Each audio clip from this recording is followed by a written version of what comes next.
4:30 p.m. ng Lunes, March 16, 2026, ipinadala ng kampo ni Vice President Sara Duterte sa House Justice Committee ang answer ad cautelam o answer with caution sa dalawang impeachment complaints laban sa kanya. Kabilang sa nakasaad sa tugon ang hiling na i-dismiss ang impeachment complaints. Ipinunto sa answer ad cautelam ang umano'y paglabag sa karapatan sa due process. Gayon din ang umano'y pagkakaroon ng double standards sa pagtrato ng House Justice Committee sa impeachment complaints laban kina Pangulong Ferdinand Marcos Jr.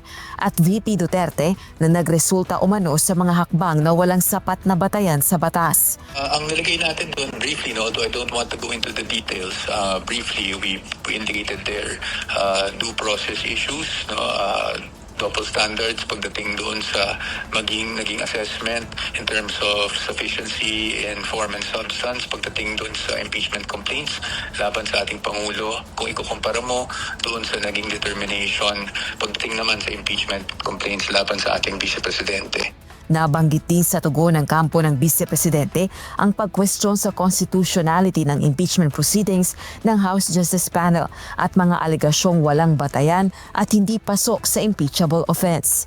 Kabilang na ang mga akusasyong pagpasok sa isang kontrata upang pumaslang, maling paggamit ng confidential funds at hindi tamang pagdedeklara ng yaman at ari-arian. Well, basically po, pagdating sa answer out cautelam, we basically just put in yung aming defenses. Mostly, meron kaming issue doon on the constitutionality of the proceedings. And aside from that, yung ano rin po, yung aming assertion na wala pong ultimate facts yung naging laman ng mga complaints.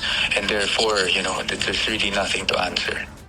Giit naman ni Bicol Saro Partless Representative Terry Ridon, House Justice Panel member, hindi direktang tinutugunan ng answer ad cautelam ng Vice Presidente ang mga alegasyong nakasaad sa dalawang reklamong impeachment.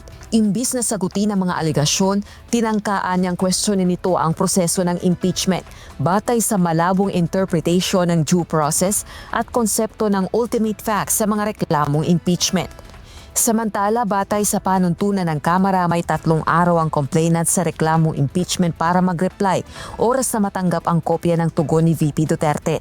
Pagkatapos nito, magsusumite naman dito ang pangalawang pangulo ng rejoinder o sagot sa reply ng complainants.